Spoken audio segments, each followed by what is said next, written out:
தினம் போற்றும் பாரதம் இது இணையில்லாமா காவியம்.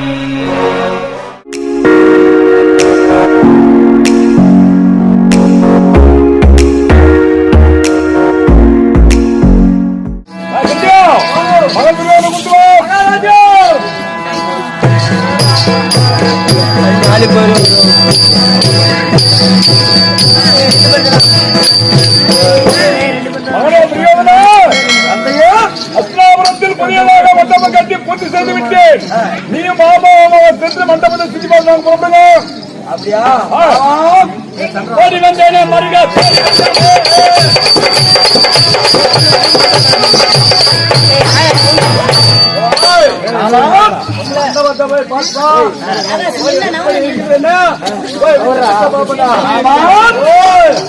மாமா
அந்த இடக்கடை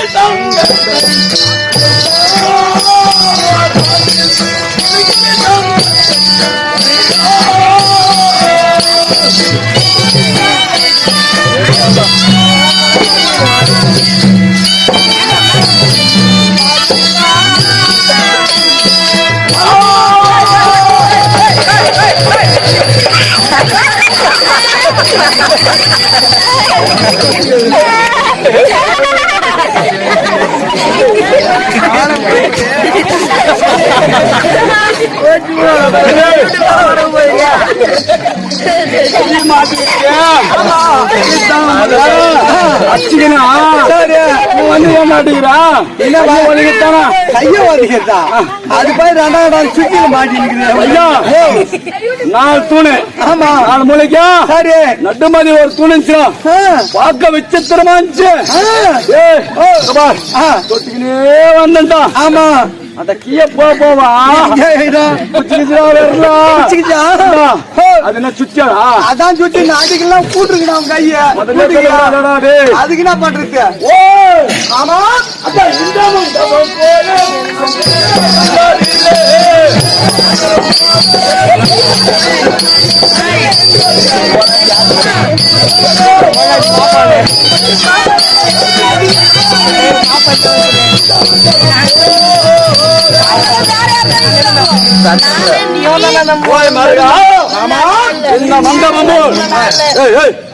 இதுவரைக்கும் பார்த்ததில்ல மண்டபம் கட்டியாச்சு. இன்னும் ஒரு வேலை செய்யணும். தட்டை கொட கைப்பட லிகிதம் எழுதி பாண்டவர் 5 திரௌபதி 1 6 பேர் அஸ்தினா வர வைக்கணும். சிறிய தந்தை விதுராவகாரத்தில் உட்படுத்த அவன் தானா வருவாங்க. அப்படியே ஆகட்டும் மாமா, நீ சென்று வா.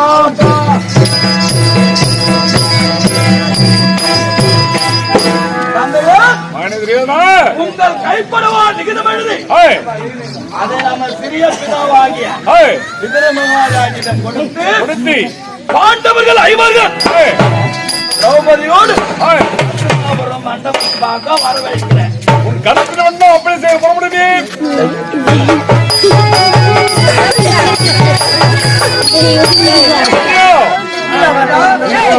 இருக்கக்கூடிய கருணைகளை நான் அழுத்த வைத்துவோம்.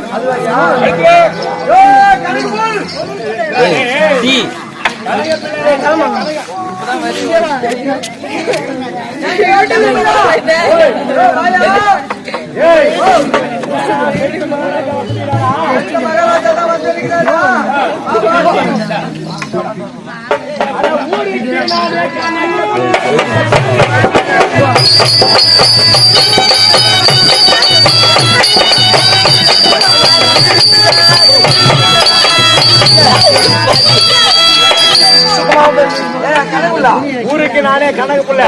ஊருக்கு கணக்கு பேசுற வாய் குத்தி அப்படியே பேருக்கெல்லாம் கீரி பிள்ளை. ஏரிக்காரங்க 5 ஏக்கர் நல்லா கரம்பாக்குதா, அது என்னன்னு கணக்கு எழுதுனா கரும்பு கரும்பாகட்ட கரும்பு. ஆமா, நீதான் ஒரு கணக்கு புள்ள. முன்னாடி தாலியா காத்து நான் வரி காட்டுறா. ஏண்டா கத்திரிக்காய் வந்துச்சு? ஆமா, என் பொண்ணு வந்துச்சு. 1 கிலோ கத்திரிக்காய் குறான்னு சொன்னேன்னா சொன்ன கத்திரிக்காய் சும்மா வந்துருமா? என்ன சும்மா வந்துரு தானே கேட்டா? அதுக்குதான் கரம்ப வந்து கரும்புனி எழுதி விட்டான். வாய்தா கட்டியே மொத்த சாவுனி. சரி, அந்த கொலை மாடு பூரா பண்ண பூண்டு முளைச்சி கிடக்குது, அது என்ன எழுதிக்கிறா? மலாடக்குதுன்னு எழுதிவிட்டான். அவன் கடங்கான மாதிரி கட்டியா ஊர்ல வந்து மெயினா வந்து கணக்கு புள்ளிய மட்டும் பகச்சிக்கவே கூடாது. மணிக்கார பகச்சிக்கின்னு வச்சுக்கா, மொத்தமா கரம்பா கடக்க பூண்டு மொழிச்சு கிடக்கும். அந்த பூரா கரும்புனி எழுதி விடுவான். மொத்தமா நீ வாய்தா கட்டியே சா வண்டித்தான். அதனால பாரு, அந்த பயிர் வைக்க தொலை என்னெல்லாம் விளையுதோ அதெல்லாம் கொண்டு குத்துக்கினே இருக்கணும். அங்க கணக்குள்ளிக்கு லஞ்சம். ஆமா, லஞ்சம் குத்திக்கினே வச்சுக்கா. கரும்பா இருந்தா கூட கரும்புனி எழுதிடுவோம் மொத்தமா. வாய்தாவே கட்டுதான் நீ. ஊர்ல இருக்கிற கணக்குள்ளி வேற ஒருத்தன் 50 சென்டி எழுதி கொடுக்குறான். சரி, யாரு வர முடியும் தருவேன்?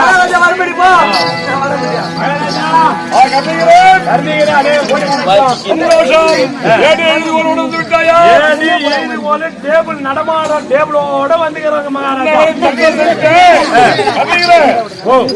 சொல்லுவது போல் கடிதம் செய்து பூர்த்தி செய்ய வேண்டும். அப்படியா? சரி, முதல்ல பிள்ளையார் செய்ய போடுறா.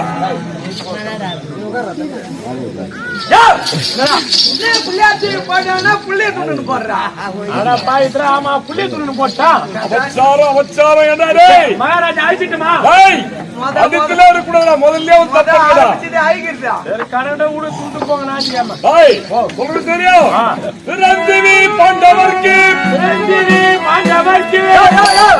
பாண்டவருக்கு சொல்ற நீ பாண்டவேற்கு நீ கம்பெனி கரெக்டா எழுதி போடி எழுதும். இல்லன்னு வச்சுக்கா, அந்த எழுத்தெல்லாம் வந்து தவறாதான் போகும்.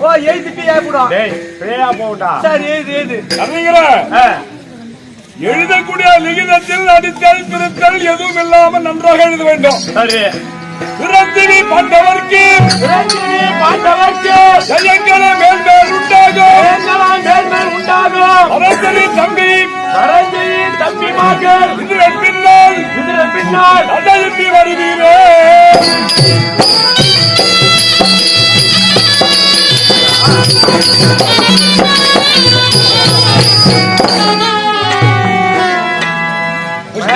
மகாராஜா, இப்படிக்கு கையெழுத்து யாரு போறது? கையெழுத்தா? ஆமா பொண்ணா, இணையா கை நாட்டி ஆகுதியா? கண் தெரியாத தெரியாதா? தங்குப்பட்டி திருப்பா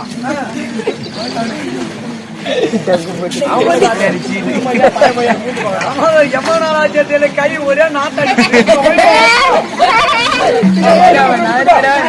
சரியா? இன்னும் அங்க என்ன திருடராஜ்ய மகாராஜா திருட்டுக்கு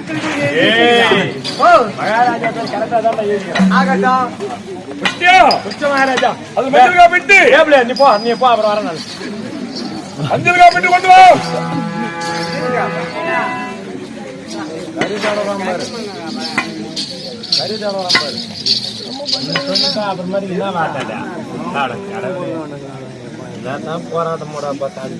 ஐயோ மகாராஜா, ஏண்டா மகாராஜா போய் மஞ்சள் காப்பிட்டு சொன்னார் பாரு.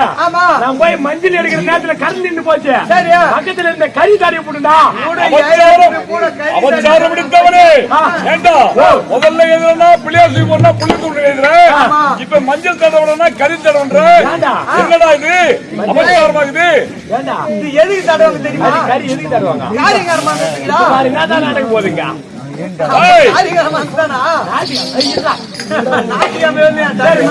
மொத்தமா அழிச்சு போடுற வேற புத்தகம் ஒண்ணுமே பண்ணாத, அப்படியே கொண்டாந்து கட்ட குடுறா, நடக்குது நடுல குடுறா, தேவைப்பட்ட சன்மானத்தை வாங்கி கொடுப்படுது.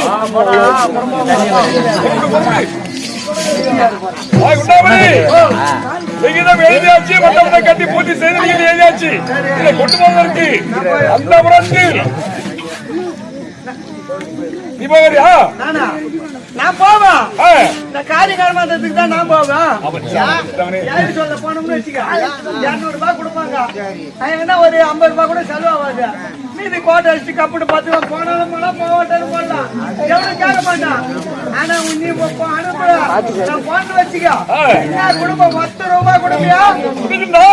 குடும்ப குழந்தைக்கு மருந்து. நீ காருக்கு போய் வரனாக்க சாவுக்கு போய் வர காருக்கு தான் போய் வரணும். நீ போக மாட்டேன். அந்த புறத்தில் சொல்லு, நான் எங்கேயும் யாருமே போகாதா. நீங்க ஒரே ஒரு போன் மட்டும் பண்றேன். பூரா பேர பாண்டவர்கள் அப்படியே டாரஸ் லாரி அப்படியே கும்பலா வந்து சேர்ந்துடுறாங்க. என்னடா போனது? அது வைக்கிறதுக்குல ஒரே ஒரு போன் மட்டும் பண்றேன். இங்கிருந்து அப்படியேவா? ஆமா, சொல்லு பாப்போம். உங்க பெரிய தந்தை திருராஜ மகாராஜா செத்துட்டான்னு சொன்னா எல்லாம் என்னடா இது? மகன்கிட்ட சொல்லி உனக்கு நாடு கட்டுருவேன். உன் வேலையெல்லாம் ஒரு புறமா நிறுத்து. அந்த புறத்தில் எனது தம்பி கணக்கு வழக்கு பார்த்துக் கொண்டிருக்கின்றான் விதுரன். அதை அப்படியே மூடி வைத்து விட்டு அண்ணா வர சொன்ன புறப்படி உள்ளப்பா.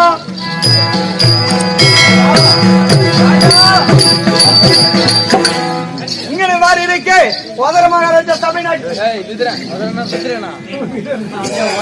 விதுர மகாராஜா தமிழ்நாடு வருகிறார்.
மகாராஜா அநேக வணக்கம். ஆசாமி யார் என்று தெரிகிறதா? விளக்கம் சொன்னால் தெரியும். சந்திரகுல பரம்பரையில் 36வது தலைமுறையில் அண்ணா திருதராட்டிர அண்ணாவுக்கும் பாண்டு அண்ணாவுக்கும் பின்னவனாக பிறந்தவன் என்னுடைய அபிதானம் விதுர மகாராஜன். ஆகட்ட மகாராஜா விதுர மகாராஜனாக இருந்தாலும் இந்த நாட்டை பாண்டவர் கௌரவர்கள், ஆமா கௌரவர் பாண்டவர்கள் கௌரவர்கள், ஆமா என் அண்ணா தலைமையிலே குருமார்கள் அனைவரும் ஒன்று சேர்ந்து என்ன பேசிக் கொண்டிருந்தார்கள் தெரியுமா? என்ன? திருதராட்டிர அண்ணாவிற்கு மணிமுடி சூட்ட வேண்டும் என்று ஆலோசனை செய்தார்கள். குருமார்கள் எல்லாம் ஒன்று சேர்ந்து அண்ணாவுக்கு அங்கப்பழுது இருக்கிறது, இது நேத்திரமும் தெரியாது. ஆனால் ராஜபீடத்தில் அமரக்கூடிய தகுதி அண்ணாவுக்கு இருந்தான் கிடையாது. அங்க போய் இருக்கிறவங்க அரசாட்சி செய்ய முடியாது சிம்மாசனத்துல என்று குருமார்கள் எல்லாம் ஒப்புக்கொண்டார்கள். கௌரவ பதவி அளித்தார்கள் பெரிய அண்ணாவுக்கு. எப்படியா கௌரவ பதவி. கௌரவ பதவி. சரி. சிம்மாசனத்தை அமர்த்தினார்கள். யாருக்கு? அந்த திருதராட்டியன் அண்ணாவுக்கு. ஆனா பாண்ட அண்ணாவை மணிமுடி சுட்டி வைத்தார்கள். சிம்மாசனத்திலே அமர்த்திட்டாங்க. சிம்மாசனத்திலே அமர்த்தினார்கள். சரி. இளையவன் நான் என்ன செய்தேன் தெரியுமா? உனக்கு என்ன பதவி? குருமார்கள் எல்லாம் ஒன்று சேர்ந்து இந்த நாட்டில் உள்ள வரவு கணக்கு செலவு அனைத்தையும் வரவு செலவு அனைத்தையும் ஒப்பந்தம் நீதான் செய்யணும். தான் போகணும். நிதித்துறை சொல்லுவாங்க இல்லையா? என்னிடம் ஒப்படைத்தார்கள். ஆனா ஆட்சி பொறுத்து மட்டும்தான் அவங்க. ஆனா ஆட்சி எப்படி செய்ய வேண்டும், எப்படி நடத்த வேண்டும் எல்லா ஆலோசனையும் எனக்கு. இதனால் எதற்காக என்னிடம் இதை கொடுத்தார்கள் தெரியுமா? நான் தரும குணத்தோன்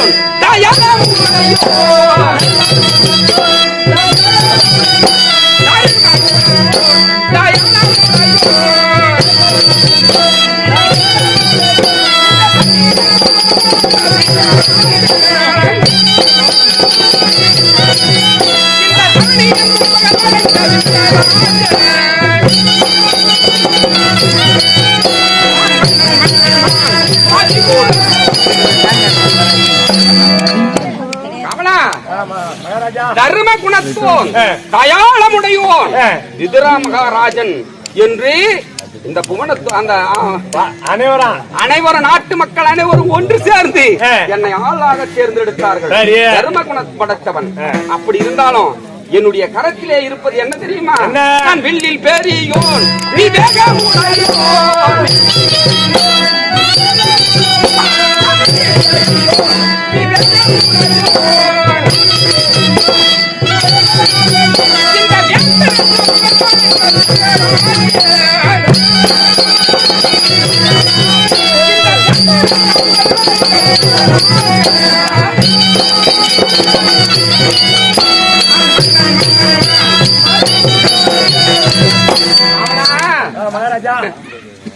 இரவு பகல், ஆமா, இன்பம் துன்பம், ஆமா, இதையெல்லாம் இரண்டாக படைத்த இறைவன்.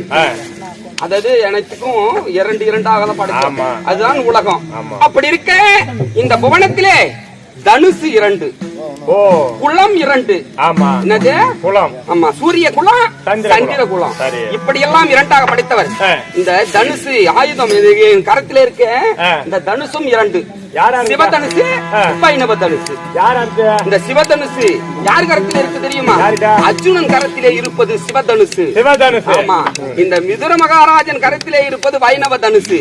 சிவதனுசை எடுத்துக்கொண்டு அவன் வில்லு எடுத்தான் என்றால் அந்த வில்லுக்கு நிகரான வில்லு என்னுடைய வில்லு. ஓ, அதுக்கு நிகரான நெல்லு உங்க கரத்துல இருக்கிற வில்லு மட்டும்தான். முள்ளு இல்லடா, வில்லு வில்லு வில்லுங்க. அதான் அந்த சிவதனுசுக்கு நிகரான வில்லு உண்டு மட்டும்தான். வேற யாரும் அந்த வில்லுக்கு நிகரானது அல்ல. அப்பேற்பட்ட வில்லில் பெரியோன், விவேகமுடையோன், அப்பேற்பட்ட விதுர மகாராஜன் சாதி சபையை நோக்கி வருகிறேன். எந்த காரணத்தால் வரணும் தெரியுமா? என்ன காரணம் தெரியுமா? என்ன காரணம்? அண்ணா ஏதோ ஒரு செய்தியாக என்னை அழல விட்டு அழைத்திருக்கிறார். அண்ணாவை ஒன்று சென்று முதல் அண்ணனுடைய திருப்பாதத்தை பணிய வேண்டும். புறப்படு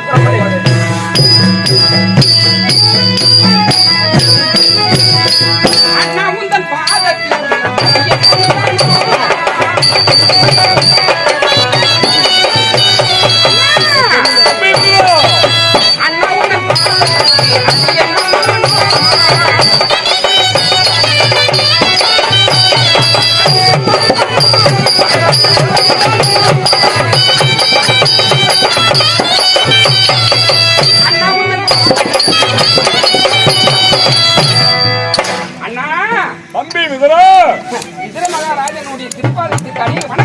அந்த பாத்தம் பண்ண தம்பியை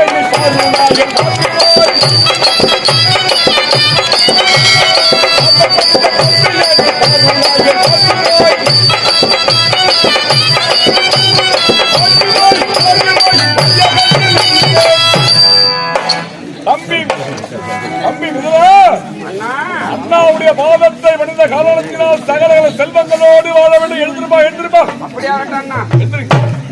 அண்ணா தம்பி அன்பைக்குரிய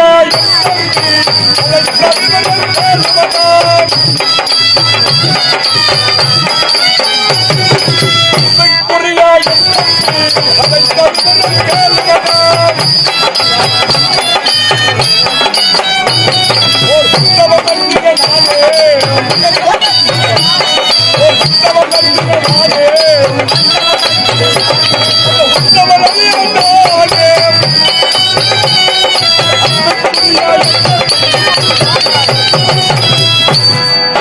தம்பி விதுரா ராஜவேட்டையில் கணக்கு வழக்குகள் இருந்ததை உன்னை பார்க்க சொல்லிவிட்டு உன்னையும் சற்று சிந்திக்காமல் அஸ்னாபுரத்தில் புதியதாக ஒரு மண்டபத்தை கட்டி பூர்த்தி செய்திருக்கின்றேன் அப்பா. அஸ்னாபுரத்திலே ஒரு மாளிகை கட்டி பூர்த்தி செய்தீரா? ஆமா. சரி, இருந்தாலும் அதை பார்க்க முன்னிட்டாக உன்னை வரவழைத்து எதுக்கா தெரியுமா?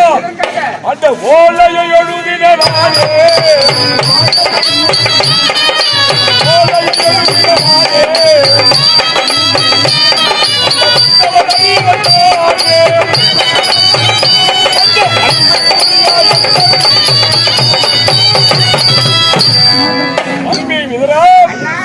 மண்டபத்தை கட்டி பூர்த்தி செய்து விட்டோம்.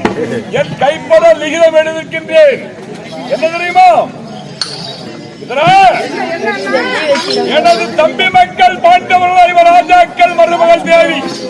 ஆனால் உன் அண்ணன் மக்கள் அல்லவா? தகப்பனற்ற பிள்ளைகளை தள்ளி வைக்காமல் மண்டபத்தை திறப்பு விழா செய்வதற்கு அவர்களை வரவழைப்பதற்காக என் கைப்படவே லிகிதம் எழுதி உன் கரத்தில் கொடுத்து அவர்களை வரவழைப்பதற்காக அழைத்தேனப்பா. கொண்டு போய் கொடுத்து அவர்களை வரவழைப்பதுடைய ஒரு புடி.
அதை பறிக்க நினைத்து புதினார் செல்வோம் என்று சொல்வது நியாயமாக? இது நீதியோ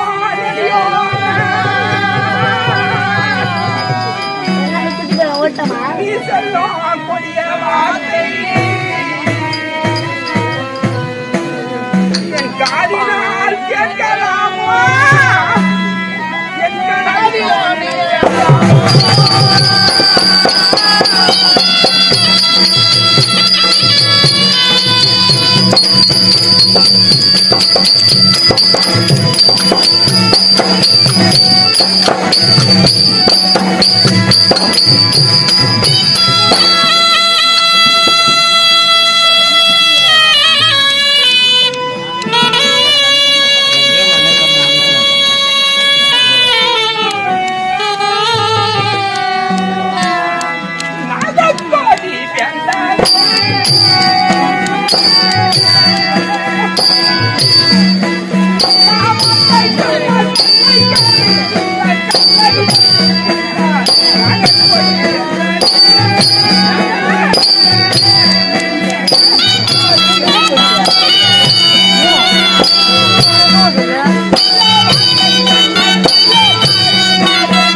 தம்பி விவரம்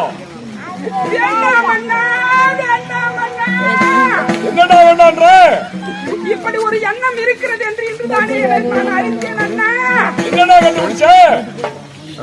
பாதிநாடு பாண்டவருக்கு அழித்தா அதை சூதினால் வெல்வோம் என்று நீங்கள் சொல்வது நியாயமில்லை அண்ணா. தம்பி விவரம் சிறுவனுடைய வார்த்தையை ஒரு முறை கேளுங்கள் அண்ணா. அண்ணா யாருக்கு பாதினார் கொடுத்தது பறிக்க நினைத்தது யாரு? என்னடா சபையில் பரியாசம் பேசிக் கொண்டிருக்கின்றாய் மடையா? என்னுடைய வார்த்தையை கேளுங்கள் அண்ணா. சொல்லு என்ன சொல்லு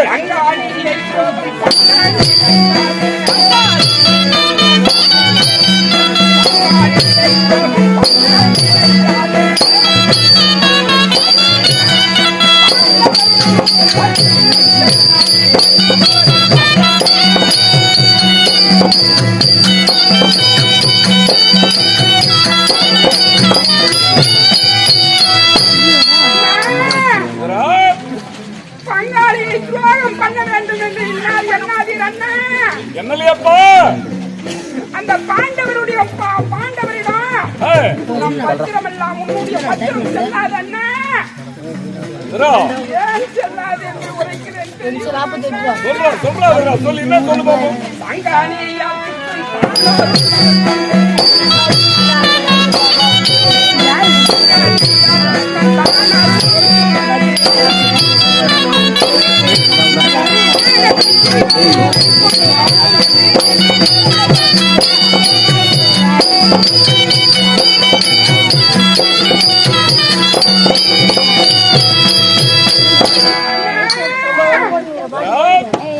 அவர்களை காப்பாற்று ஜெயம் ஜெயம் என்று சொல்லிக் கொண்டிருக்கக்கூடிய பாண்டவர்கள் அண்ணா.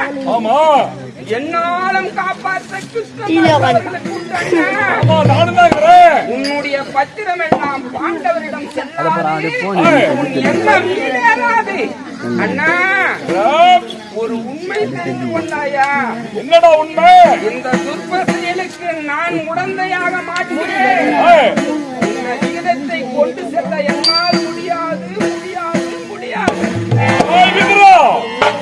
தகப்பனற்ற பிள்ளைகளை மண்டபம் திறப்புழா செய்வதற்கு அவர்களை ஒதுக்கிவிட்டு செய்தால் நீ கூறுவதை நான் ஏற்றுக்கொள்வேன். தகப்பனற்ற பிள்ளைகள் தள்ளிவிடாமல் முதல் மரியாதை கொடுத்து உன்னை அழைத்து லிகிதம் எழுதி கொடுத்து வரப்பழிப்பது சரியில்லை என்று கூறுகிறாயா? இந்த லிகிதத்தை கொடுத்து அவர்களை வரவழைக்க முடியுமா முடியாதா? அண்ணா, இந்த லிகிதத்தை எடுத்து சென்று பாண்டவர்களை அழைத்து வருவது என்னால் முடியாது.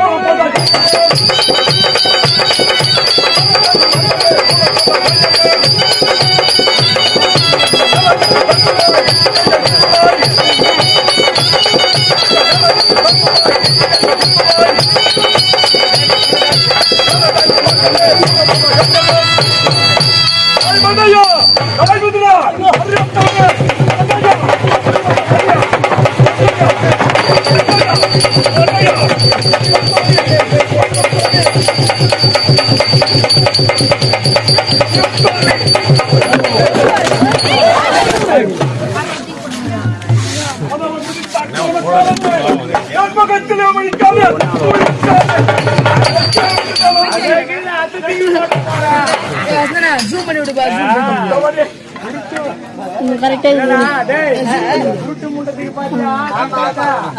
கரெக்டா பயமொழி கரெக்டா இருக்குது பாரு.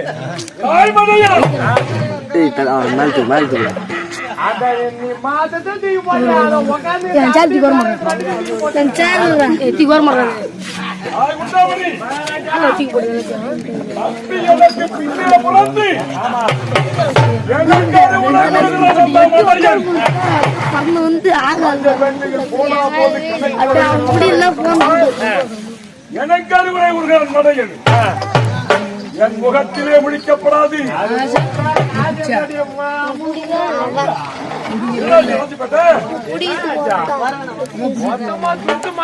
அங்க போய் வீடியோ எடுத்து வீணகாரனை ஏன்டா என்ன ஆத்துக்கிட்டு போன அவனு வேற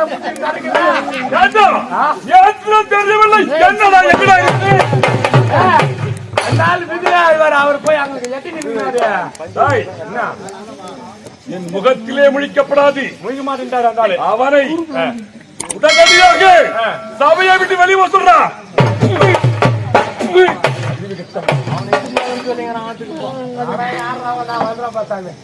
மகாராஜா போயிட்டானா இல்லையா போயிட்டாரு மாத்திரம் முழுக மாட்டாராம் என்ன உண்ணக்கூடிய உணவு நம்மிடத்தில் அருந்தக்கூடிய ஜலம் நம்மிடத்தில் உடுத்தக்கூடிய உடை நம்மிடத்தில் மிக்க இருப்பிடம் நம்மிடத்தில் அறிவற்றவனுக்கு ஆசமட்ட போன்றவர்கள் இவன் அறிவுரை கூறுவது செவியேற்பதான் விடுத்து தள்ளாவிட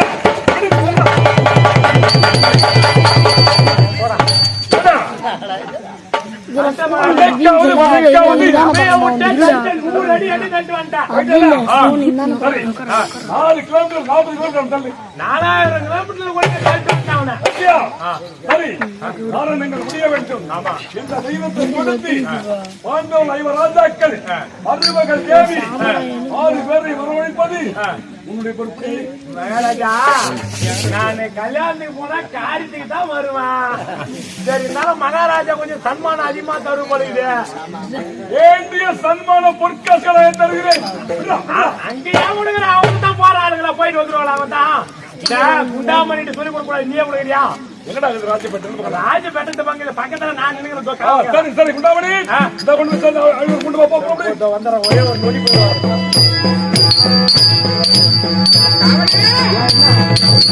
எங்கே செல்கிறாய்? இந்திரதனுஷ பாண்டவர் ஆயிரத்தி வர போறா. எதற்காக?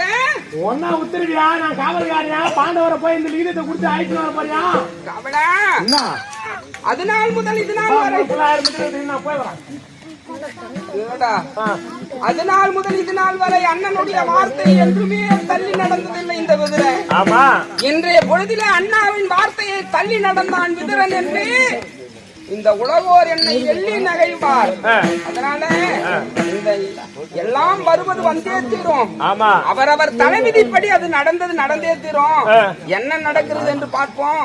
இந்த லீலத்தை அண்ணாவிடம் கொடு. தம்பி விதிரனே எடுத்து செல்கிறான்னு சொல்லி போய் சொல்லு. வந்துவிட்டாயா? நான் இந்த குண்டாமணி 2 பேரும் அங்கதான் இருக்கிறாங்களா?